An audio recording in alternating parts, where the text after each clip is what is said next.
오늘은 우리가 존재를 바르게 이해하는 것은 어떻게 하는 것인가에 대해서 설명을 하겠습니다. 부처님 계실 때 사람들이 부처님께 와서 부처님, 나는 누구입니까? 나라는 존재는 무엇입니까? 이런 질문을 많이 했는데 그때 부처님의 대답은 오온이었습니다. 너는 오온이다 라고 이렇게 설명을 하십니다. 오온이라고 하는 것은 색수상행식 이 5가지의 기능, 이 5가지의 무덕이라고 얘기를 할 수가 있는데, 색이라고 하는 것은 물질적인 것을 칭하는 개념이고, 수상행식은 마음의 작용을 이렇게 구분한 것입니다. 이러한 요소들은 하나의 존재를 형성하기 위해서 분리될 수 없는 것입니다. 하나하나 간단하게 설명을 하면은, 색은 물질, 우리 자기 자신을 볼 때는 이제 몸이 거기에 해당하는 건데, 색이라는 것은 4대 요소로, 물질은 4대 요소로 이루어져 있습니다. 4대 요소를 지수화풍이라고 하는데, 지는, 땅의 요소는 딱딱하고 부드러움을 느끼게 하는 성질, 그리고 마음이 아는 성질인 것처럼 물질도 물질의 빠라마타는 그러한 성질을 이야기를 하는 것입니다. 우리가 눈으로 관념적으로 파악하는 그런 물질을 지금 얘기를 하는 것이 아니라 그런 물질들을 이루고 있는 가장 기본적인 성질에 대해서 지금 말을 하는 것입니다. 그게 지수화풍 4가지 성질이 있다고 하는 것이에요. 지의 요소는 딱딱하고 부드러움을 느끼게 하는 성질 그 자체를 의미하는 것이고, 그리고 수의 요소는 응집성을 일으키는 그런 성질을 이야기를 하는 것이고, 화의 요소는, 불의 요소는 차갑고 따뜻함을 느끼게 하는 것. 근데 이렇게 차갑고 따뜻하다고 하는 것이 각각 서로 다른 2개의 성질로 나눠지는 것이 아니라 성질로서는 하나인데 그 조건에 따라서 차갑게 느껴지기도 하고 따뜻하게 느껴지기도 한다라는 것이에요. 지금 여기 있는 이 컵에 담겨있는 물이 찬물하고 비교를 하면 따뜻한 느낌을 일으키지만 펄펄 끓는 뜨거운 물에 비교를 할 때는 그 뜨거운 물이 더 따뜻한 느낌을 일으키는 것이죠. 차갑고 뜨겁고가 2개의 서로 다른 성질이 아니라 각각 조건에 따라서 그렇게 느껴지는 성질이라는 것입니다. 풍이라고 하는 건 바람의 요소는 움직임을 일어나게 하는 성질 그 자체를 얘기를 하는 것이에요. 지탱하게 해주는 성질, 그런 것을 얘기를 합니다. 모든 물질이 기본적으로 이 지수화풍의 성질을 다 가지고 있다라는 것입니다. 이러한 지수화풍의 요소들이 항상 함께 일어나면서 물질을 생성한다라는 겁니다. 이게 예를 들면은 찰흙이 있을 때 그 찰흙으로 우리가 사람의 형상을 빚는다고 할 때 처음에 흙가루를 그냥 그대로 빚을 수가 없으니까 물을 붓는다는 거예요. 물을 부으면은 물이 섞여서 서로 뭉치고 응집하는 성질이 일어나게 되는 거고, 그렇게 뭉쳐졌을 때 뭔가 단단하고 부드럽고 따뜻하고 차가운 그러한 성질의 느낌을 우리가 느낄 수가 있다는 것입니다. 그리고 이렇게 하나의 어떤 형태가, 사람의 형태가 만들어졌을 때 그 풍의 요소가 있기 때문에 그것이 이렇게 지탱할 수 있는 그런 성질을 가지는 것입니다. 모든 물질이 이렇게 지수화풍의 4대 요소를 가지고 있는 것입니다. 이 불교에서는 우리 바깥에서 일어나는 어떤 외부의 세계, 물질 이런 것들이 존재하지 않는 것은 아니에요. 객관적으로 존재하고 있습니다. 그러니까 물질의 빠라마타를 얘기를 하는 거죠. 근데 그런 것들이 우리한테 이렇게 펼쳐질 때에는 결국 우리 마음에 의해서 다시 해석되어지는, 이해되어지는 세계로서 펼쳐지고 있다는 것이에요. 그거 자체로서가 아니라 사실상. 각각 자기 자신의 마음에서 일어나는 여러 가지 작용에 의해서 나 자신에게 나의 세계에 각각이 펼쳐지고 있다는 것이에요. 똑같은 외부 세계에 대해서도, 물질에 대해서도. 그게 아무리 실제적 성질이 있고 존재한다 하더라도 만약에 그걸 인식하고 작용하는 마음이 일어나지 않으면 아무 의미가 없다라는 거예요, 우리 입장에서는. 그래서 불교의 관심은 4대 요소로 이루어진 물질 그 자체가 아니라는 거예요. 우리는 소리, 맛, 그리고 그 냄새, 이런 것 자체에 대해서 별로 관심이 없죠. 그 대신에 그런 것들이, 그런 물질들이 지금 이 순간 마음에 의해서 어떻게 이해되어지고 있는가, 이런 부분에 더 많이 관심을 기울이는 것입니다.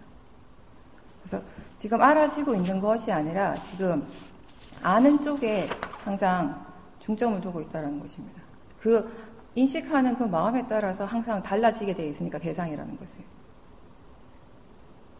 물질에 대해서 부처님이 이런 말씀을 하셨어요. 물질은 내가 아니다. 수행자들이여, 만약 이 물질이 나라면 이 물질에 질병이 들 수 없고, 이 물질에 대해 나의 물질은 이렇게 되어라, 나의 몸은 이렇게 되지 마라라고 말할 수 있을 것이다. 수행자들이여, 물질은, 이 몸은 내가 아니므로 이 몸은 질병에 들 수가 있고, 이 몸에 대해서 나의 몸은 이렇게 되라, 나의 몸은 이렇게 되지 마라라고 말할 수 없는 것이다. 물질이라는 것, 이 몸이라는 것이 지금 우리가 생각하는 것처럼 나라면은, 내 것이라면은 이 세상에 병원은 필요가 없겠죠. 이 세상에 누가 자기 몸인지 자기 마음대로 할 수 있는데 아플 사람이 없죠. 내 거라고 생각하고 있는 이 몸, 이 물질이라는 것도 결국은 우리가 지금까지 계속 마음에 대해서 얘기한 것처럼 이 물질 또한 마음과 근본 성질은 다른 것이 아니에요. 조건 지어져서 일어나고 있는 자연적 이치대로 일어나고 있다는 거. 그게 이제 색이고, 오온 중에 색, 그 다음에 수는 느낌입니다. 느끼는 작용. 이 느낌이 실제하는 것이죠. 그래서 우리가 사념처 수행에서 하나의 대상이죠. 수념처. 근데 사실 느낌 그 자체는 좋은 것도 아니고 나쁜 것도 아닙니다. 느끼는 그 자체. 그 느낌 안에 좋은 것, 나쁜 것이 따로 있지는 않습니다. 근데 다만 원하는 대상을 만났을 때 우리가 좋아하는 마음으로, 로바의 마음으로 그걸 느낄 때 이게 즐거운 느낌이 되는 것이고, 좋지 않은 대상을 만났을 때 도사의 마음으로 그것을 느끼면 괴로운 느낌이 되는 것입니다. 그리고 세 번째, 상해작용이 있습니다. 상이라는 것은 대상의 성질을 인식하고 대상을 딱 접했을 때 그것이 이름을, 명칭을 붙이는 작용을 하는 것. 그 이미지와 형상화 시킬 수 있는 그런 작용들. 딱 보는 순간, 아, 이게 뭐다라고 인식할 수 있는 것. 이런 것이 이제 상해작용입니다. 상은 대상을 딱 보는 순간에 사진을 찍는 것처럼 그 대상의 모양이나 색깔, 그런 것들을 그대로 찍어내고 잊지 않고 기억을 한다고 합니다. 그래서 우리가 예전에 한번 봤던 어떤 사물이나 사람을 다시 볼 때, 아, 누구다라고 기억할 수 있는 거라는 거예요. 이 상해작용이 있으니까. 근데 이게 한 가지 문제는 뭐냐면, 그 대상 그 자체로 있는 그대로 기억하는 것이 아니라 마음이 지가 그 순간 인지한 대로만 기억한다는 것이에요. 그래서 이 예를 우리가 어떤 예를 드냐면, 그릇된 상해작용에 대한 예가, 그 앞이 보이지 않는 사람 6명을 데리고 와서 코끼리를 각각 만지게 하는 거예요. 근데 각각 다른 부위를 만지게 하는 거예요. 한 사람은 코끼리의 코를 만지게 하고, 한 사람은 코끼리의 엉덩이 부분, 꼬리 부분, 이런 식으로 6명이 앞에 안 보이죠. 각각 다른 부위를 만지게 하면서 그 사람에게 이게 코끼리다라고 얘기를 하는 거예요. 그 만지는 순간 그 느낌을 통해서 그 사람이 코끼리는 어떤 것이다라는 걸 이미지화 시키겠죠. 상상을 하고 관념의 작용이 일어나는 것이에요. 그럼 그 사람한테는 그것이 코끼리인 거죠. 네. 그래서 나중에 이 6명이 서로 모여가지고 각자 코끼리에 대해서 얘기를 하는 거예요. 그럼 말이 다 달라. 이제 싸우는 거죠. 내가 얘기하는 게 진짜다. 이게 맞다. 그게 지금 우리한테 항상 일어나는 것이라고요. 네, 부처님이 그게 바로 뭐하다라고 말씀하신 거죠. 네가 지금 알고 있는 그게 사실은 잘못 알고 있는 것임을 알라. 네, 지금 우리가 하고 있는 이 수행의 과정이 그거를 이제 깨쳐가는 과정인 거죠. 바르게 보게 하는 첫 번째가 견해를 먼저 바르게 해야 된다. 마음가짐을 바르게 해야 된다. 이런 거죠. 그 다음에 이 행이 있습니다.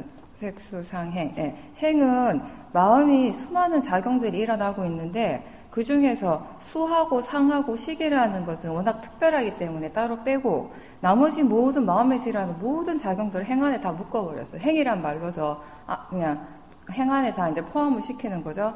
그래서 여기는 의도하는 마음, 추측하고 뭐 판단하는 마음, 사유하고 숙고하는 마음, 화의 마음, 탐심의 마음, 우리가 지금 계속 강조하고 있는 사띠, 이것도 다 행 안에 들어가는 겁니다. 남방 아비담마에서는 그 행을 50가지로 구체적으로 구분을 하고 있습니다. 그 다음에 마지막으로 식. 식은 우리가 보통 말하는 아는 마음이에요. 육문을 통해서 대상이 딱 일어날 때 그 대상을 즉각적으로 아는 마음이 일어난다고 했습니다. 그게 식이에요.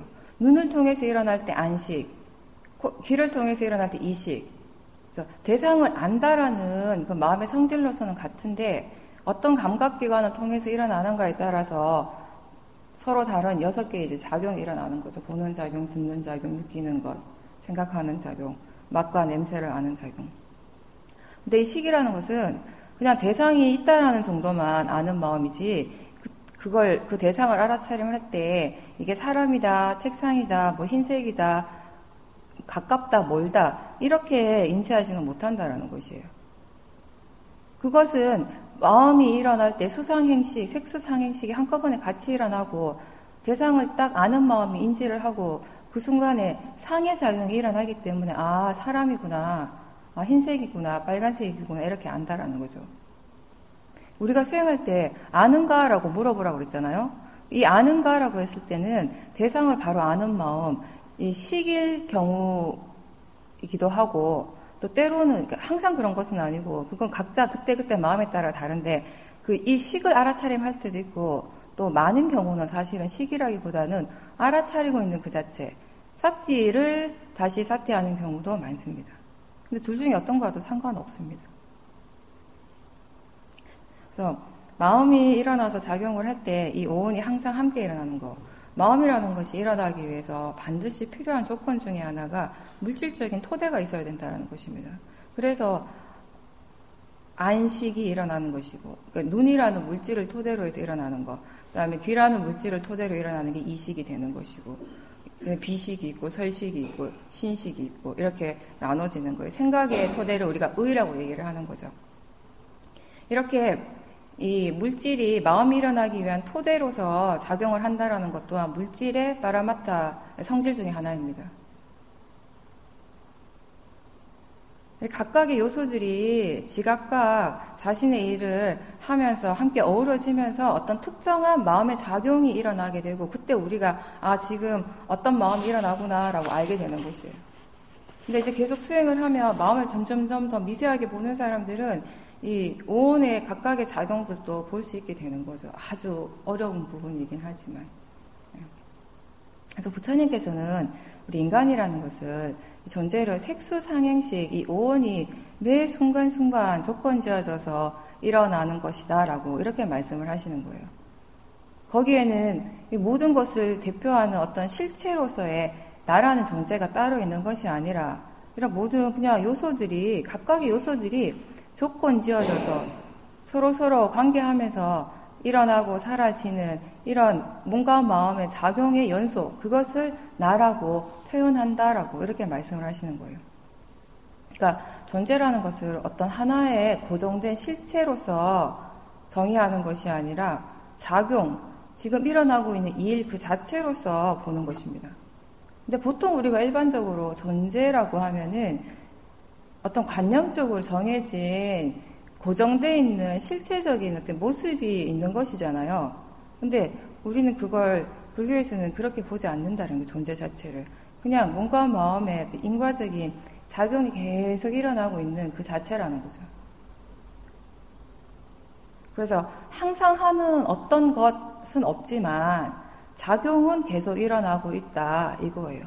지금 이 순간 오늘 새벽에 여러분들이 잠에서 깨는 순간부터 지금까지 보는 작용, 듣는 작용, 느낌, 생각하는 작용들이 멈췄습니까? 안 멈췄죠. 지금 또 일어나고 있습니다. 이런 것들이 연속이라는 것이 실제 하는 것들. 그게 나라는 존재라는 겁니다. 부처님 말씀은.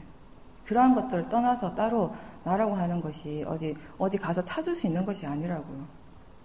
그리고 우리가 이거를 이렇게 설명을 하기 위해서 자동차의 비유를 많이 들어요. 옛날에는 이제 이렇게 수레의 비유를 들었는데, 우리한테 수레보다는 자동차가 와닿으니까. 이게 바깥에 나가면 차가 많잖아요. 아무 사람 붙들고 저게 뭡니까? 라고 물어보면, 아, 자동차 얘기를 해요. 그죠? 누구나 다 자동차라고 알죠? 자동차가 있다고 생각해요. 우리는 항상. 근데 그 자동차를 분해를 시켜버려요. 모든 요소들을 하나하나 다 분해를 합니다. 해체를 시킵니다. 예. 불교에서는 존재를 설명할 때 이렇게 해체하는 걸 많이 쓰는데, 그래서 뭐 핸들 떼고, 바퀴 다 떼고, 문짝 떼고, 아주 조그만 나사, 볼트 하나까지 다 떼버리는 거예요. 그렇게 해서 다 분해해가지고, 해체시켜가지고, 여기다가 쫙 늘어뜨려 놔요. 예. 그냥 각각의 요소만 있습니다, 여기는. 그죠? 근데 그 요소들을, 그 분해한 요소들을 쫙 늘어뜨려 놓고, 사람들한테 물어봅니다. 저게 뭡니까? 라고 물었을 때, 사람들이 자동차라고 답을 하지 않아요. 그죠? 예. 또 우리 생각에는 자동차에 뭔가가 항상 있다고 생각을 했는데, 사실 알고 보면 그런 건 없었다라는 거예요. 그러한 요소들의 모임, 그러한 요소들이 모여서 어떤 특정한 일을 하는 것, 그 자체, 관념적으로 우리는 이건 자동차다라고 알고 있었던 거죠. 근데 그 안에 자동차를 항상 자동차이게 하는 뭔가는 없다라는 거지. 그거는 비어있다라는 거예요, 사실은. 그거를 이제 설명하기 위해서 부처님이 오온을 말씀하시는 거였어요. 오온도 그 오온 안에 이것이 나다, 인간이다, 사람이다라고 할 수 있는 그런 것들은 원래부터 존재하지 않다라는 걸 보여주기 위해서 설명을 하시는 겁니다.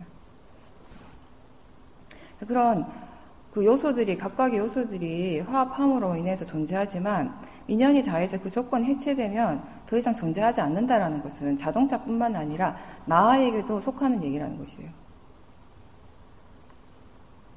서로 이렇게 조건 지어져서 일어나고 있지만 우리는 항상 나라는 생각을 가지고, 나라는 관념을 강하게 가지고 뭔가 마음에서 일어나는 모든 것들을 그걸로 대표하고 있는 거죠. 내가 있기 때문에 볼 수 있고, 내가 있기 때문에 듣고, 내가 있기 때문에 생각이 일어나고 있다. 내가 있기 때문에 마음이 일어나서 이 화의 마음은 나라고 생각을 하고. 근데 사실상 우리가 볼 때는 봄 그 자체가 일어나고 있는 것이고, 들을 때도 마찬가지고, 생각도 마찬가지라는 겁니다. 모든 것들이 이렇게 일어날 만한 적절한 조건에 의해서 그 순간순간 일어나고 있는 작용이라는 것입니다. 그렇게 존재를 이해하는 거죠. 여러분들이 길을 걷는데 갑자기 음악 소리가 들립니다. 그 음악 소리를 듣는 순간 과거의 어떤 기억이 떠올랐어요. 예전에 좋지 않은 기억이 음악 소리를 듣는 순간 떠오르는 거죠. 그러면서 그 기억이 떠오르면서 감정이 갑자기 가라앉고 느낌이 슬퍼지고 눈물이 나는 거예요. 그런 것들이 과연 누가 만드는가? 내가 만드는 것인가? 내가 눈물을 흘리게 했는가? 아니라는 것이에요. 이게 몸과 마음의 진행 과정일 뿐이라는 것입니다. 원인과 결과. 들었기 때문에 그걸 조건으로 해서 기억이 일어나는 것이고, 그런 기억을 조건으로 해서 느낌이 일어나고 눈물이 나는 것이고, 이라는 건 계속 일어나고 있는 원인과 결과의 과정으로서 보라는 것입니다. 거기서 나를 찾는 것이 아니라. 여러분들이 스스로 나라고 하는 것을 한번 생각해 보세요. 확인을 해 보세요. 나는 뭘 보고 나라고 하는가? 몸을 보고 나라고 생각하고 있을 것이고, 지금 일어나고 있는 마음. 어떨 때는 대상이 나라고 생각하기도 하고, 어떨 때는 보는 마음이 나라고 생각하고, 바른 견해로서 계속 수행을 하고 있어요. 뭘 보더라도 이거는 대상이야, 자연적 이치야 라고 하는데, 그러면서 항상 어떤 마음이 일어나냐면, 내가 보고 있어. 내가 수행하고 있다라는 생각을 여전히 하고 있는, 거기에 이미 나가 있죠. 그리고 또 지금 여러분들이 지금 한 8일 됐나요? 우리 일주일 됐나? 8일 됐나? 근데 거의 대부분이 여기 8일 동안 계속 하신 분들은 거의 같은 자리에 앉아 있어요. 그 자리에 앉을 때 어떤 생각하세요? 누구 자리일까요? 네. 거기서 일어나고 있습니다. 근데 이 법당에 내 자리 없죠. 그죠? 누가 정했습니까? 내 마음이. 그러니까 그 자리가 원래 내 자리가 아니라 내 마음에서 그렇게 생각하는 거죠. 근데 우리는 완전 믿어요, 그거를. 내 자리라고.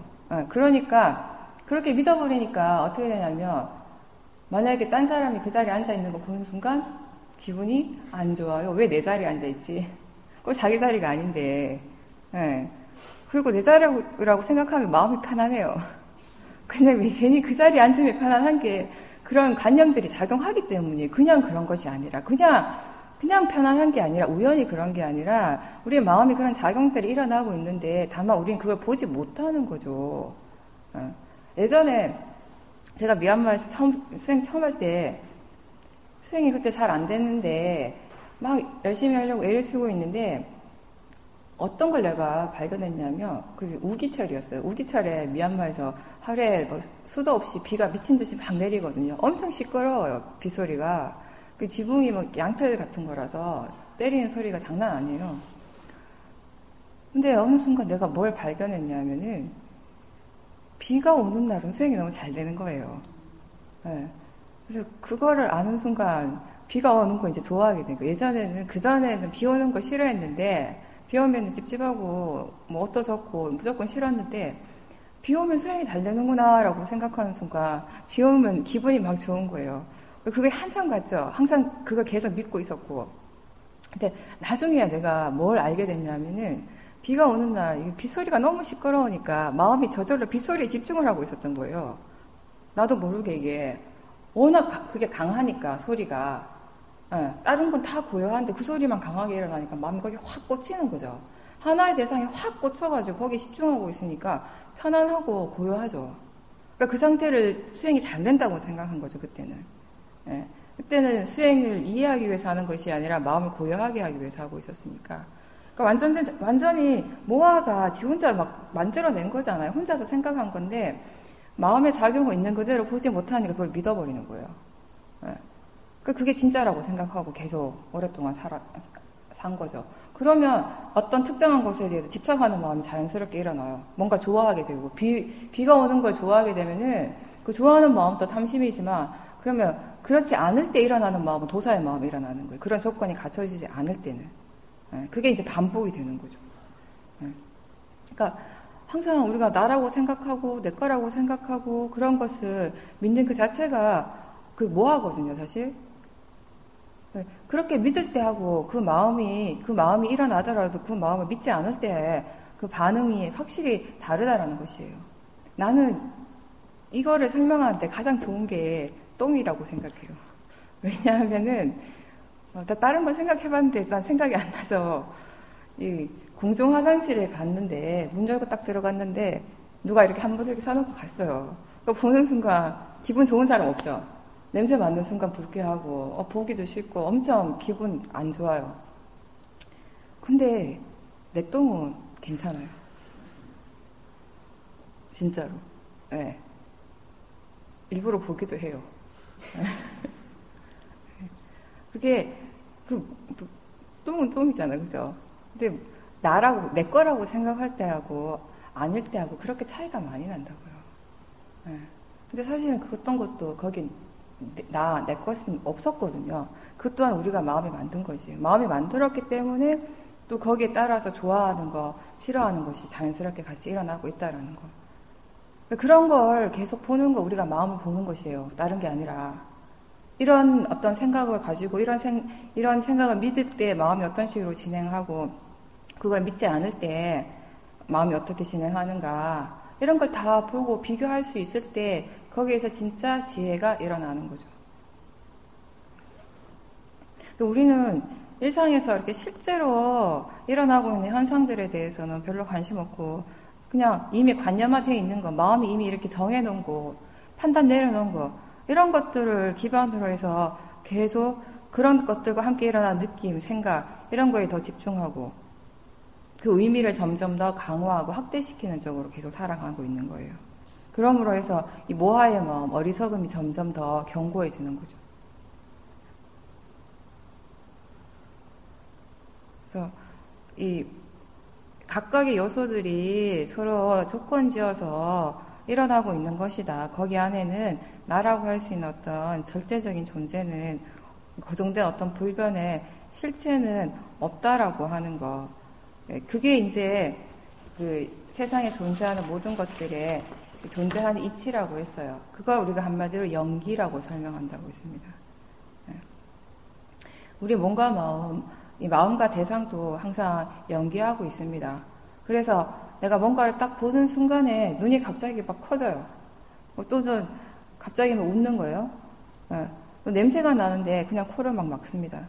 이런 몸에서 일어나는 행위들이 마음이 지금 어떤가를 보여주고 있습니다. 서로 연기하고 있기 때문에. 수행적에서 본다면은 만약에 여러분이 자선을 할 때 어떤 특정한 몸의 어떤 현상들이 계속 일어나고 있다면은 자선할 때마다 일어난다면 다른 땐 괜찮은데 수행을 할 때만 어떤 특정한 증상이 일어난다면 머리가 아프다거나 목이나 어깨가 너무 뻣뻣해진다거나 이런 게 계속 일어나면 그거는 사실은 몸의 일이 아니라 진짜 원인은 마음에 있다라는 것이에요. 그래서 몸에 집중해야 되는 것이 아니라 그때는 그 마음을 봐야 되는 것입니다. 그 현상에 대해서 가장 먼저 해야 될 거는 그 현상에 대해서 마음이 어떻게 반응하는가, 좋아하는가, 싫어하는가 그런 거에서부터 이제 먼저 보는 거죠. 볼 때 그 마음이 그냥 대상이고 자연적 이치라는 바른 견해와 함께 있어야 되는 겁니다. 그리고 우리가 사마디가 굉장히 강하면 마음의 질이 아주 좋은 상태이기 때문에 잠을 자지 않아도 몸의 상태가 그냥 가볍고 좋아요. 이건 역시 마음의 영향을 받는 거죠, 몸이. 번뇌 때문에 잠을 못 자면 너무 피곤하죠. 그 다음날 되면. 근데 이렇게 사마디의 힘이 좋고 마음의 질이 좋아서 잠을 자지 않을 때는 잠을 하루에 1시간, 2시간밖에 안 자도 몸이 가볍고 몸의 상태가 아주 좋다라는 겁니다.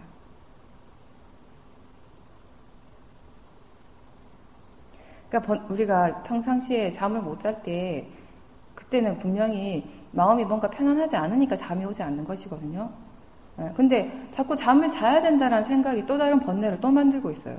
이미 일어나고 있는 번뇌 때문에 잠을 못 자는데 또 자야 되는데 안 자면 안 되는데 이 생각이 또 하나의 번뇌가 되는 거예요. 그래서 그냥 자려고 하지 말고 수행하세요라고 얘기하는 건 번뇌를 지금 직접 다루는 힘이 없더라도 계속 뭐라도 사티를 하는 것이에요. 사티를 하면은 사티는 좋은 마음이 질이 좋은 마음이잖아요. 그죠? 사티를 계속 하고 있으면 마음의 질이 조금씩 좋아질 수 있다라는 거예요. 지금 선업의 마음이 일어날 때는 불선업의 마음의 힘은 약해진다라는 것이거든요. 그 효과를 우리가 지금 활용을 하는 거죠. 번뇌 자체를 바로 볼 수 있다면은 더 좋겠지만 그 힘이 없으니까 일단 사티의 힘을 키우는 거죠. 선업의 마음과 불선업의 마음, 지혜와 번뇌의 마음은 항상 반비례하는 것이에요. 선업의 마음이 조금 커지면 불선업의 마음은 그만큼 조금 줄어들게 되는 것이고 불선업의 마음이 커지면 선업의 마음은 줄어드는 것이고 그래서 잠을 억지로 자려고 애를 쓰지 말고 그냥 사띠하겠다, 알아차리겠다라는 생각으로 있어보라는 것입니다. 참고로 경전에 보면 부처님 이런 말씀하셨어요. 붓다는 이 세상에서 잠을 가장 잘 자는 사람이다. 부처님이 겨울에 이제 바깥에 나무 밑에서 이제 수행하시고 주무시고 그러니까 날씨가 굉장히 쌀쌀한 겨울날 그 나무 밑에서 나뭇잎을 덮고 잠깐 주무시고 일어나셨는데 그걸 그 나라의 왕자가 숲속에 산책을 왔다가 본 거예요. 그래서 그 왕자가 부처님께 와서 이렇게 추운 날 이렇게 주무셔서 어떡하냐고 이렇게 불편해가지고 괜찮으시냐고 그러니까 부처님께서 이 세상에서 가장 좋은 침대에서 가장 좋은 침구를 덮고 잔다고 하더라도 그 잠자는 사람의 마음에 번뇌가 있으면 잠을 잘 잘 수 있겠느냐고 물어보세요. 그럼 당연히 못 자죠. 그래서 열애는 이 세상에서 잠을 가장 편안하게 자는 사람이라고 마음에 번뇌가 없는 사람이라는 거죠. 우리가 이렇게 팔을 뻗는 행위 이 하나도 그냥 일어나는 것이 아니라 몸이 지가 알아서 툭툭 하는 것이 아니라 뻗고자 하는 의도가 생긴다라는 것이에요. 어제 내가 잠깐 설명했듯이 이렇게 지금 다들 앉아 있잖아요. 앉아 있을 때는 그 마음이 너무 미세해서 미처 우리가 보지는 못하지만 앉아 있고자 하는 마음의 의도가 계속 일어나고 있기 때문에 앉아 있을 수 있다라는 겁니다. 이 존재라는 것이 있어가지고 나라는 것이 있어서 이런 행위, 팔을 뻗고 앉아있고 걷고 이런 것이 일어나는 것이 아니라 행위 자체는 몸과 마음의 이런 원인과 결과의 관계 속에서 그냥 일어나고 있는 것이다 라는 것이에요. 근데 우리는 일반적으로 어떤 행위를 할 때 그 행위를 하는 주체가 항상 있다고 생각을 해왔어요. 이게 가장 일반적인 생각이에요. 진리라고 믿어왔죠. 근데 불교적인 관점에서는 이 주체가 없어도 행위는 이렇게 몸과 마음의 원인 결과로서 작용으로서 일어난다. 이렇게 얘기를 하니까, 그리고 이걸 우리는 자연적 이치다라고 그렇게 표현을 하는 거죠. 그러니까 처음에는 너무 받아들이기가 힘든 거예요. 지금까지 내가 고정된 그 고정관념이 강하기 때문에, 그러니까 그거를 머리로서는 도저히 이해할 수가 없는 거예요. 아무리 들어도 이 부분은 본인 스스로 진짜 자기 자신을 보면서 관찰하고 이해하지 않는 이상은, 내가 직접 보지 않는데 그걸 어떻게 이해가 되겠습니까? 이 부분에 대해서. 때로는 우리가 행복하기도 하고 기쁘기도 한데 사실 많은 시간들이 고통스럽고 슬픈 시간들이 많죠, 사람들이. 많은 시간들을 뭔가 이렇게 문제 속에서 보내고 있을 때가 많은데, 그러한 고통의 원인을 우리는 탐심, 욕망, 집착에서 일어난다고 얘기를 합니다. 근데 이 욕망은 결국 어디에서부터 시작하는가 하면 나라는 생각, 내가 있다라는 데서부터 시작을 한다고요. 내가 있기 때문에 내 것이 있고, 나라는 존재는 소중하고, 내 건 항상 지켜져야 되고, 나는 항상 편안해야 되고, 내가 원하는 방향으로 세상이 이루어져야 되고, 이런 근본적인 로바가 모든 사람들한테 있다라는 것이에요. 근데 그게 이루어지지 않으니까 계속 짜증이 나고 화가 나고 불만족스러움이 일어나고 있고, 이게 반복이 되는 겁니다. 나라는 것은 그냥 관념인데, 진짜 있는 게 아닌데, 그 관념 때문에 이렇게 수많은 번뇌들이 반복되고 있음을 봐야 되는 거죠. 번뇌를 이해한다라는 것은 번뇌가 왜 일어나는지, 번뇌의 원인에 대해서 분명하게 아는 것이거든요. 그런 것들을 계속 볼 때 이게 보여질 수 있다라는 것입니다.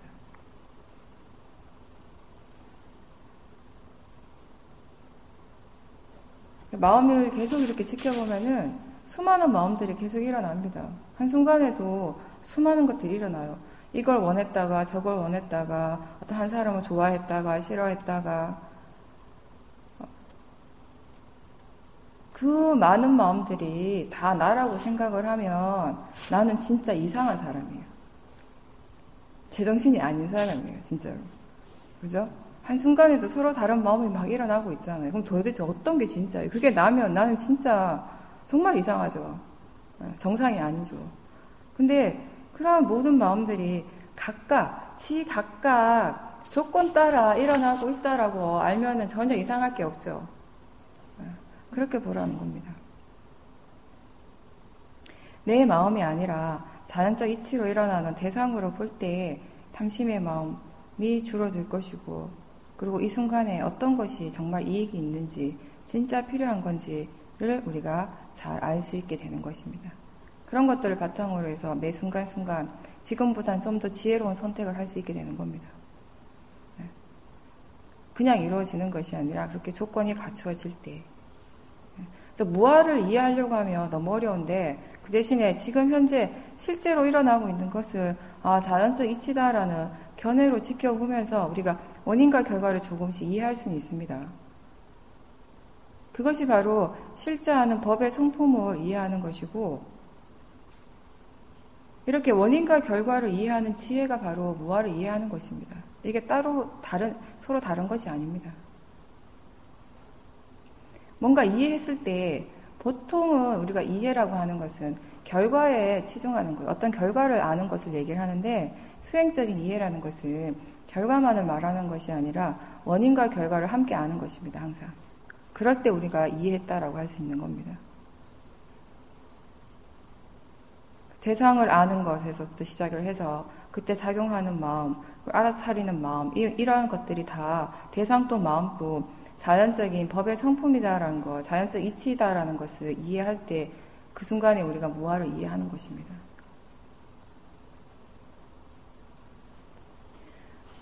우리가 오온을 통해서 이러한 것들 이해하는 게 쉬운 일은 아니죠. 지금하고는 전혀 다른 새로운 어떤 가치관을 성립하는 것이기 때문에 우리가 너무나 오랫동안 나라는 생각을 근거해서 살아왔고 어떤 나라는 고정 불변의 어떤 주체가 있어서 그 주체하는 것이 모든 것을 다 결정하고 만들고 그 행동하게 한다라고 너무 강하게 믿어왔기 때문에.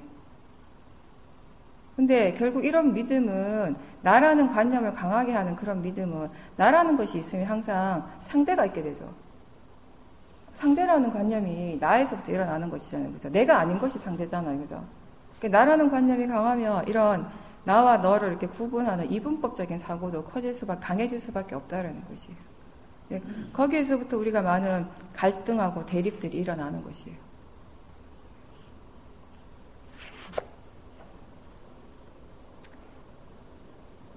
이렇게 어떤 존재가 진짜 실체하는 거라고 믿고 또 그로 인해서 일어나는 강해지는 이렇게 자꾸 분별하는 이분별적인 이런 사고를 극복할 수 있는 것을 불교에서는 수행을 통해서 얻어지는 지혜의 힘이라는 것입니다. 그걸로 가능하다라고 보는 거죠. 이것은 이 세상을 바라보는 방식을 바꾸는 것이에요. 하나에만 집중하지 않고 그냥 열어놓고 일어나는 대로 지켜보는데 그때 그 볼 때의 마음 견해가 발라야 되는 것이죠. 그러면은 지금 일어나는 것들의 실제하는 성질들을 이해하게 되고 그걸 이해했을 때 나라는 관념이 자연스럽게 옅어지게 되는 것이에요. 내가 그걸 없애려고 해서 없어지는 것이 아니라.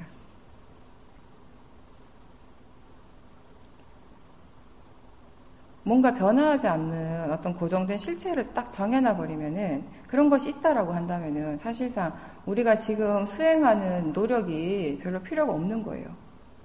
내가 수행을 아무리 열심히 해도 변할 수 없는 어떤 부분이 있다라고 한다면은 이미 고정돼 있고 정해져 있다라고 하면은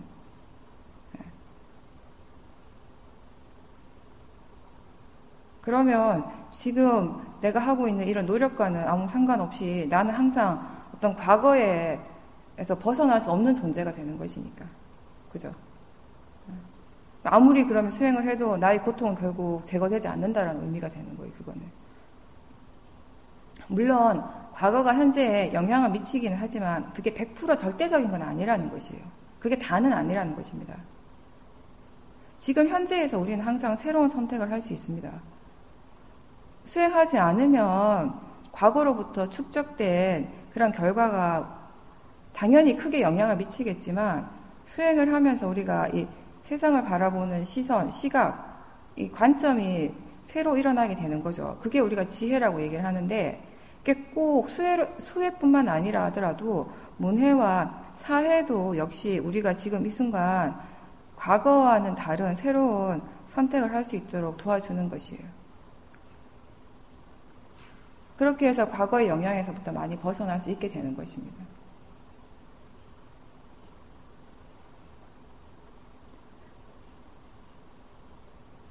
그래서 정견을 갖추고 존재라는 것은 어떤 정해진 것이 아니라 항상 변화하고 있고 또 그러한 법의 이치를 바르게 파악할 때 자기 자신의 삶에 대해서 우리가 훨씬 적극적이 될 수 있다는 거예요.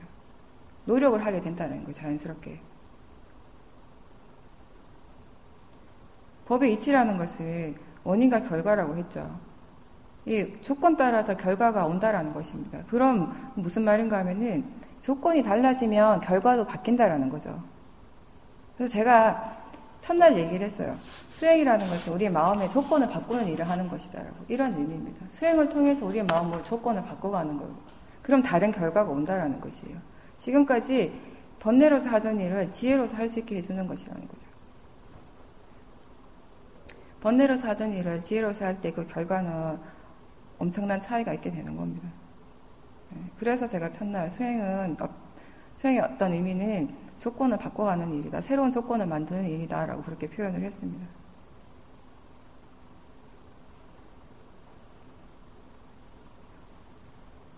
이렇게 연기라고 하는 것은 조건 지어져서 일어나는 것은 결국 영원하지도 않고 어떤 것에 고정되어 있지도 않고 서로 항상 일어나는 것들끼리 서로 상호 의존적이고, 그러한 연기의 성질은 변화의 성질을 반드시 내포하고 있습니다.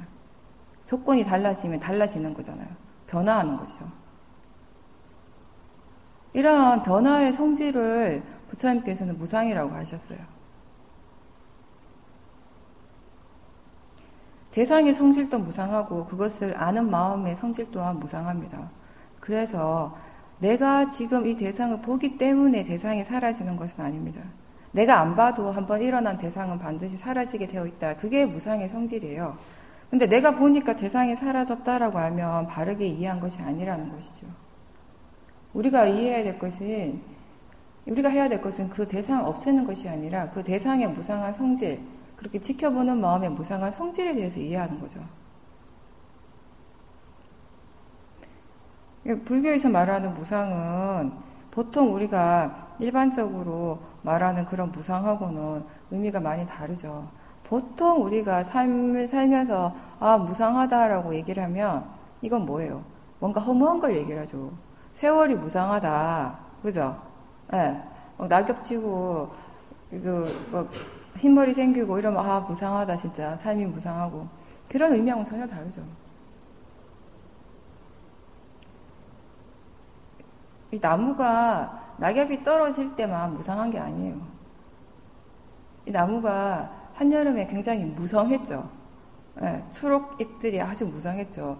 그때도 그 나무는 무상한 성질이 있었습니다. 그 나무가 지금보다 더 어릴 때 그때도 무상한 성질이 있었고, 무상하기 때문에 그 무성한 잎들이 떨어지고 변화가 생기는 거예요. 무상하기 때문에 우리가 씨앗을 땅에 이렇게 심으면 얘가 싹이 틀 수 있는 거예요. 무상한 성질이 없으면 항상한 것만 있으면은 씨앗은 항상 씨앗인 거죠. 근데 무상한 성질, 조건지어져서 일어나는 존재하는 모든 것들의 속성 중에 하나가 무상이라는 거예요. 그래서 씨앗을 땅에 심어서 적절한 조건을 부여할 때, 좋은 토양, 적절한 온도와 습도, 햇빛, 이런 조건이 딱 갖춰지면 싹이 트게 된다라는 것이에요. 그게 과예요. 그죠? 인연과. 그 무상한 성질을 얘기를 하는 것입니다. 그래서 이게 싹이 트고 열매를 맺고 우리는 그걸 먹을 수 있고 그런 과정들이 계속 되어지는 겁니다. 그러니까 무상하기 때문에 가장 좋은 것은 뭐냐면 우리도 열심히 수행을 하면 좋은 마음을 계속 일으킬 수 있고 그 좋은 마음을 많이 개발시킬 수 있다라는 것이에요.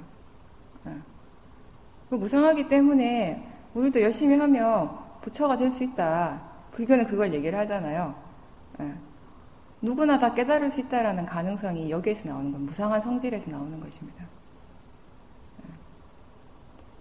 마음의 원래 성질이 다르지는 않습니다. 지혜의 성질이 부처님의 지혜의 성질이나 우리 마음에서 일어난 지혜의 성질 자체가 다른 것은 아니죠. 그 깊이가 수준이 다르긴 하더라도. 그래서 마음이 한번 일어난 마음은 항상 하지 않아요. 일어나면 바로 사라집니다. 근데 그 잠재력이라는 것이 있어요. 계속 변화하면서 일어나고 사라지고 앞의 마음은 이미 사라지고 없지만 바로 다음 마음이 일어났지만 이 앞의 마음, 뒤의 마음이 같은 건 아니지만 앞의 마음이 일어나고 사라지면서 어떤 잠재적인 영향성, 그 힘을, 에너지를 뒤에 미친 거예요. 그래서 얘가 일어날 수 있게 되는 것이거든요. 이게 일어날 수 있는 힘이 되는 것이거든요. 그렇게 힘을 받아서 이 힘을 점점 계속해서 키워나가는 일을 하는 것이에요. 그래서 번뇌를 한 번, 두 번, 세 번 계속 일으키면 번뇌의 잠재적 성향이 계속 커지게 되는 거고 지혜를 계속 일으키는 식으로 하면 지혜의 가속도가 붙고 지혜의 힘이 계속 커지게 되는 것입니다. 만약에 일어나고 사라지고 끝 이렇게 하면은 커질 수가 없잖아요. 그죠? 근데 지금 우리가 수행을 해서 지혜의 마음을 계속 키워갈 수 있다는 것은 이렇게 영향을 미치고 있기 때문에 그게 가능한 거예요. 그거 이제 우리 자기 자신에 대해서 비춰서 얘기를 한다면은 여러분들이 24시간 전에 나하고 지금의 나를 비교를 한다면 그냥 나라는 관점에서 보면 관념적으로 보면 똑같은 나죠. 근데 지금 무엇이 일어나고 있는가에서 본다면은 그 24시간 전하고 지금 하루 동안에 내가 새로운 음식을 먹었어요. 새로운 어떤 그런, 대사작용이 일어나고 생물학적인 변화가 분명히 생겼고, 계속 여기서 새로운 정보를 얻고 스스로 수행을 하면서 그런 마음적인 변화가 계속 생기는 것이에요. 네. 똑같냐라고 하면 사실은 똑같은 존재는 아니라는 것이에요. 24시간이 너무 가까우면 10년, 20년 전으로 가보면 30년 전 엄마 뱃속에서 이제 금방 태어났을 때 갓난 애기, 그때 지금까지 나를 이렇게 보면은 그 애기, 그리고 20년 전에 나, 10년 전에 나, 지금의 나 이렇게 볼 때 다 이 존재들이 같은가, 동일한가 라고 했을 때 동일하진 않죠, 솔직히. 그 애기하고 나하고 완전히 똑같은 존재는 아니죠. 똑같지는 않아요. 그죠? 이게 뭐냐, 변화하니까, 무상하니까 계속 달라지고 있습니다. 변화의 측면에서 보면 똑같지는 않습니다. 근데 그럼 완전히 다른가? 완전 단절된 것인가? 그것도 아니라는 것이에요. 원인과 결과의 흐름 속에 있다라는 점에서 본다면, 그걸 본다면은 10년 전에 내가 없었다면 지금의 내가 있을 수가 없는 것이에요. 20년 전에 내가 없었다면 10년 전에 내가 있을 수가 없고, 계속 어떤 원인과 결과의 흐름 속에서 일어나고 있는 그런 작용들이, 그런 것의 결과라는 것입니다. 그런 과정의 결과. 내가 지금 나라고 생각하고 있는 이 나는. 실제적인 측면에서 보면 고정되어 있지 않고 계속 변화하고 있지만, 관념적인 측면만에서 보면은 10년 전에도 나고 20년 전에도 나고 우리는 항상 나라고 생각을 하죠. 근데 그 나라고 생각하는 그 관념 안에서 정말 실제로 일어나고 있는 것들은 수없이 다른 새로운 작용들이 계속 일어나고 있는 것의 흐름, 그 흐름, 그게 한순간 또 쉬지 않고 계속 되어 왔다라는 것이에요. 우리가 도미노 보면은 하나를 맨 앞에 있는 거를 딱, 그 칩을 딱 떨어뜨렸는데 이게 수백 개가 다 넘어지잖아요. 그죠? 처음과 이 끝이 같은 건 아니지만 그 어떤 에너지, 잠재적인 에너지가 계속 전달이 되는 것이에요. 원인과 결과가 이런 식으로 계속 이어지고 있다는 것입니다. 그게 우리 존재, 우리가 어떤 동일성을 느끼게 하는 존재, 우리가 나를 어떤 나라고 생각하는 어떤 진짜 어떤 동일한 뭔가는 없지만 우리가 그렇게 느껴지게 하는 그게 그 흐름이라는 것입니다. 근데 사실상 그 흐름이 하나는 아니라는 거죠. 그 흐름 안에 수많은 실제하는 작용들은 계속 새롭게 일어나고 있고, 그거를 봐야 된다는 것이죠. 우리가 해야 될 거는. 그걸 볼 때 진짜 자기 자신에 대해서 이해하게 된다는 것입니다. 관념적으로 나라고 생각하는 것이 아니라. 그래서 부처님께 어떤 사람이 누가 존재합니까? 라고 이런 실체적인 질문을 던졌을 때 부처님 이렇게 말씀하셨어요. 그와 같은 질문은 적당하지 않다. 나는 사람이 존재한다고 말하지 않았다. 만약 내가 사람이 존재한다고 말했다면 그 질문은 옳은 것이다. 그러나 나는 그렇게 말하지 않았다.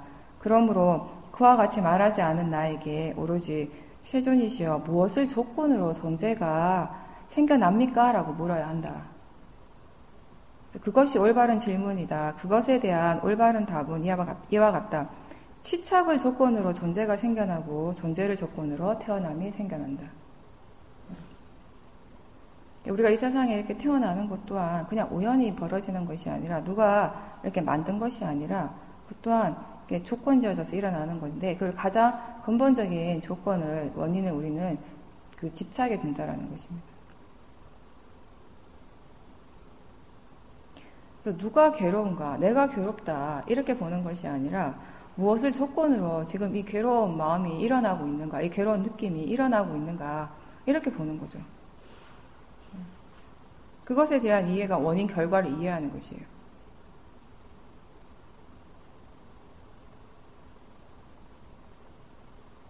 근데 재밌는 게 우리 이제 수행을 하면서 바른 견해로 계속 보다가 보면 자연스럽게 어느 순간에 나라는 관념이 많이 약해져요. 그게 이제 그냥 약해진 건 아니죠. 대상이고 자연적 이치라는 거 이해했을 때 이해한 만큼 약해지게 된다고요. 그렇게 막 약해지고 지혜가 일어나요. 어떤 큰 지혜가 일어나는 순간이 있습니다. 그렇게 지혜가 딱 일어나는 순간 바로 어떤 마음이 드냐면, 아, 내가 알았다. 내가 했다. 이런 생각이 바로 들어요. 바로 그 직전에 지혜가 일어난 거는 그런 생각이 없었기 때문에, 그런 생각의 힘이 굉장히 약했기 때문에 일어날 수 있는 지혜였는데, 너무 재밌게도 그 지혜가 일어나는 순간 바로 우리는 내가 뭔가 한 듯한, 다 그렇죠. 그런 느낌 들죠. 그거는 또 잘못된 마음이잖아요. 잘못된 견해예요. 그러니까 거기에 빠져가지고 들떠요, 이제. 내가 정말 그게 지혜의 마음이 다른 견해로서 유지되고 있으면 마음이 절대 들뜨지가 않죠. 계속 고요하고 평정하죠. 근데 바로 들떠버려요. 뭔가 잘했다 싶으면. 나가 들어갔기 때문에. 그래서 제가 인터뷰할 때 잘하면은 잘한다고 칭찬을 하잖아요. 그냥 나중에 사람들이 와가지고 그런 얘기 많이 해요. 예전에 어떤 봉사님도 내가 오랜만에 봤는데 너무 수행이 많이 발전이 있었던 거예요. 진짜로 많이. 그래서 내가 정말 잘하셨다고 칭찬을 많이 했어요. 그러고 나서 이제 한 석 달인가 있다가 다시 만났어요. 거두마을에서. 보살님이 하는 말이, 그때 본인이 내 말을 듣고 집에 가서 며칠을 수행을 못했다는 거예요. 마음이 들떠가지고. 내가 뭐 잘한다라는 생각 때문에. 내 입장에서는 잘하면 잘한다고 얘기를 하고, 잘못하면 잘못한다고 얘기를 하죠. 그래서 내가, 그럼 잘한다는 얘기를 안 해야 되나? 근데 그건 또 아니죠. 나는 내가 할 일을 하고, 여러분 할 일을 하세요. 들뜨면 들뜨는 거 보십시오. 정말 그 말을 듣고 내가 마음이 왜 이렇게 들뜨지? 이게 들뜰 일인가? 이런 것들을 보라는 거예요. 각자 자기 일을 하는 거죠. 이제 이 부분에 대해서 이제 간단하게 윤회하고 관련시켜서 얘기를 하면, 보통 우리가 윤회라고 할 때 사람들이 생각하는 윤회는 나라는 것이 있고, 내가 이제 나이가 들고 늙어서 육신이 이제 허물어졌어요. 그러니까 죽었죠. 그 육체는 사라졌는데 정신이 그대로 있는 거예요. 나라는 자아가 있어요. 그래 이 자아가 새로운 육신을 받는다라는 그런 식의 윤회를 생각을 합니다. 마치 이거는 한 집에 오래 살던 사람이 집이 너무 낡아가지고 집을 버리고 헌집을 버리고 새 집으로 이사를 갔는데 주인은 그대로예요. 그런 식의 윤회를 다 이렇게 윤회 그러면 그렇게 생각을 많이 하는데, 그거는 인도의 전통 브라만에서 얘기하는 윤회예요. 그 아트만이 윤회한다라는 거. 근데 이건 불교의 윤회하고는 전혀 다르죠. 불교는 윤회도 어떻게 설명하느냐? 원인과 결과로 이어지고 있는 거, 반복되는 거. 그걸 얘기를 하는 겁니다. 그 진행 과정 그 자체. 그래서 내가 없어도 윤회는 일어나고 있는 것이에요. 그 행 자체는. 윤회의 시작과 끝이 어떤 특정한 물리적인 지점이 딱 정해져 있는 것이 아니라 원인이 있으면 계속 일어난다라는 것입니다. 기본적으로. 내가 지금 어떤 것에 대해서 탐심을 일으킨다면, 어떤 사람에 대해서 뭐 먹는 것에 대해서 탐심이 일어나면 자꾸 보고 싶고 또 먹고 싶고, 고양이 좋아하면 고양이 자꾸 만지고 싶고, 이런 마음들이 일어나는 거. 이게 탐심이잖아요. 그죠? 그럼 그 마음을 이제 따라 합니다. 또 보고 또 먹고 또 만져요. 그렇게 하면서 탐심을 계속 키우고 집착이 점점점 이제 더 강해지는 거죠. 멈출 수가 없는 거예요. 계속 반복되는 거예요, 그걸. 탐심이라는, 집착이라는 조건을 없앨 때 그 순간에 이제 이 순환의 고리가 탁 끊어지는 거죠. 근데 조건이 있는 한은 이게 계속 돌고 돈다라는 것입니다. 꼭 우리가 전생을 생각하지 않아도, 전생에 내가 있었는지 없었는지 몰라도, 내가 모르는 건 아직 좀 내려놓고 내가 알 수 있는 것만 먼저 본다면은, 술을 좋아하는 사람, 술 좋아하는 마음이 강한 사람은 계속 그 술을 마시면서 탐심을 계속 키우는 거죠. 자꾸 술을 마셔야 될 일이 자꾸 생겨요. 근데 그렇게 술을 마시고 나면 그 신구의 좋지 않은 행위들이 계속 일어납니다. 좋지 않은 생각을 하게 되고, 말을 하게 되고, 행동을 하게 되고, 그러면 후회를 하죠. 다시 안 해야지. 그렇지만 또 조건이 갖춰지면 탐심은 또 일어나요. 그럼 또 합니다. 또 마셔요. 그것도 좋지 않은 행위들이 또 일어나고. 번뇌의 마음으로 어떤 일을 하면 그 결과가 고통이 발생을 하는데, 그런데도 번뇌가 있는 이상은 계속 되풀이 되는 것이에요. 그걸 멈추지 않는다라는 거예요. 그게 이제 윤회인 거예요. 모아가 있는 이상은 계속 될 수밖에 없는 거죠. 원인이 있는 이상 그 결과를 계속 되풀이한다라는 거. 근데 그걸 언제 끊을 수 있는가 하면은 그걸 끊을 수 있는 건 이제 지혜가 일어났을 때. 그래서 수행자는 윤회라는 것이 어떻게 일어나는지 자기 자신의 몸과 마음을 보면서 알 수 있다라는 겁니다. 지금 이 순간 일어나는 이 마음이 다음 순간에 일어나는 마음, 느낌, 생각 이러한 것들에 어떻게 영향을 미치는지 그걸 보는 것은 윤회에 대해서 보는 것이에요. 우리에게 과거라는 것은 단순히 어떤 전생이라든지 10년 전, 20년 전만을 얘기를 하는 것이 아니라 그냥 바로 직전, 지금이 아닌, 지금 이 현재가 아닌 그 이전에, 바로 직전의 마음은 다 과거예요. 지금 생각 말고 바로 직전에 일어난 생각하는 마음은 과거입니다. 현재는 몸과 마음에 실제하는 작용이 일어나고 있는 이 순간, 법이 작용하고 있는 지금 이 순간이 현재고, 이미 법이 일어나고 사라졌다면 이건 다 과거예요. 그리고 아직 그 작용이 일어나지 않은 것은 미래입니다. 법이 일어나고 사라지는 법의 작용적인 측면에서 본다면 과거, 현재, 미래가 매 순간순간 되풀이 되고 있는 거죠. 그게 계속 되풀이 되면서 앞에 일어난 것이 뒤에 영향을 미치는 거예요. 바로 직전의 생각이 지금 일어나는 행동과 말에 영향을 미치고, 그죠? 근데 지금 일어나는 이 행동과 말이 직전의 생각의 결과임과 동시에 바로 다음에 일어날 생각, 행동, 말의 원인이 되는 것이에요. 이게 돌고 도는 것이에요. 그래서 지금 현재 일어나는 것이 그냥 과거의 결과일 뿐이면은 우리가 뭐 어떻게 할 수가 없겠지만 뭔가를 할 일이 별로 많이 없는데 이게 결과임과 동시에 다음 순간 미래에 조건이 된다는 점을 본다면 굉장히 중요하죠. 지금 현재가. 현재 어떤 말을 하고 어떤 선택을 하는가. 그래서 지금 현재 선업의 마음을 계속 키우는 일을 하라고 하는 것이에요. 선업의 마음을 키우는 가장 확실한 것이 사띠 하는 것이고 지금이 다음에 오는 미래의 조건이기 때문에 원인이기 때문에 미래를 바꾸고 싶다면은 미래를 좋게 바꾸고 싶다면 지금 현재 일어나는 마음을 좋은 쪽으로 향하게 하는 노력을 해야 되는 거죠. 원인과 결과를 이해한 사람은 지금 현재의 마음을 깨끗하게 하려고 노력을 하지 아직 오지 않는 미래를 두려워하지는 않을 겁니다. 죽어서 좋은 데 가는 것이 목적이 되기보다는 지금 이 순간 바르게 사는 것이 목적이 돼야 돼요.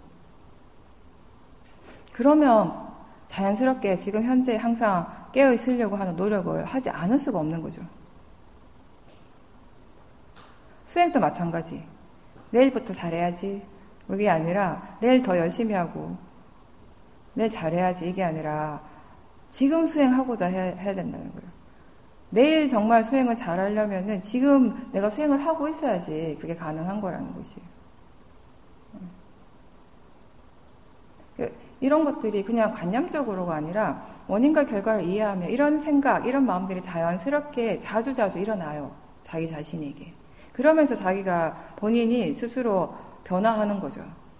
억지로 힘을 주지 않아도 이해했기 때문에 이런 걸 우리가 지혜로서 변화한다라는 거 얘기하는 거예요. 원인과 결과에 대해서 경전에 나오는 얘기 하나를 하면 부처님 당시에 부처님이 어떤 젊은 비구 스님하고 출가한 지 며칠 안 된 스님하고 같이 계셨는데 겐지스 강 앞에 이렇게 계시는데 그때 브라만의 그 사제들이 제사를 막 지내고 있었어요. 지금도 인도에 거기 가면 제사 많이 지내거든요. 밤마다. 그때도 그런 제사를 많이 지내고 있었어요. 그러니까 그 젊은 스님이 궁금해서 부처님께 여쭤봅니다. 부처님, 저 브라만의 사제는 이렇게 사람이 죽고 난 다음에 제사를 열심히 지내면 그 사람이 반드시 좋은 곳에 간다고 하는데 그게 정말입니까? 라고 진짜 그런가요? 라고 여쭤봐요. 그러니까 부처님께서 대답을 바로 안 하시고 돌을 하나 주워서 강에 이렇게 던지세요. 그러면서 이제 그 옆에 스님한테 물어보시죠. 저 돌이 어떻게 됐냐라고. 그러니까 강에 가라앉았습니다. 라고 하니까 그러면 네가 여기서 열심히 한번 기도해봐라. 빌어봐라. 돌아 물에 떠라, 돌아 물에 떠라. 석 달 열흘을 열심히 지극정성으로 기도 열심히 하면 돌이 물에 뜰까? 그러니까 당연히 안 뜨죠. 그러면 돌 말고 이제 기름을 한번 쫙 풀어보라는 거예요. 그럼 기름은 밀도가 있으니까 또 위에 뜨죠. 물 위로 가라앉는 것이 아니라. 그럼 네가 또 여기서 열심히 기도를 해라. 기름아 제발 물 밑으로 가라앉아라. 물 속에 가라앉아라. 네가 아무리 열심히 기도를 한들 물 속에 가라앉겠느냐 하니까 절대 안 가라앉죠. 그와 마찬가지라는 거예요. 살아있을 때 좋은 마음을 일으키고 좋은 행동을 하고 좋은 말을 많이 한 사람이 죽었는데 그 사람이 좋지 않은 곳으로 가겠느냐고. 근데 살아있는 동안에 한 번도 남에게 좋은 일을 하지 않고 항상 남한테 좋지 않은 말과 행동을 하고 좋지 않은 생각을 항상 일으킨 사람이 열심히 기도한다고 해서 좋은 곳으로 갈 수 있겠느냐고. 모든 것들이 일어나는 것은 원인과 결과라고. 조건 지어진 대로 일어나고 있다라고. 그 말씀을 하시는 거예요. 그래서 지금 현재가 과거의 결과임과 동시에 아직 오지 않은 미래의 원인이라는 것을 잊지 말고 항상 지금 현재의 견해가 바른지 그리고 사띠가 있는지 사띠 사마디가 있는지 항상 확인하고 점검을 하시기 바랍니다. 네, 마치겠습니다.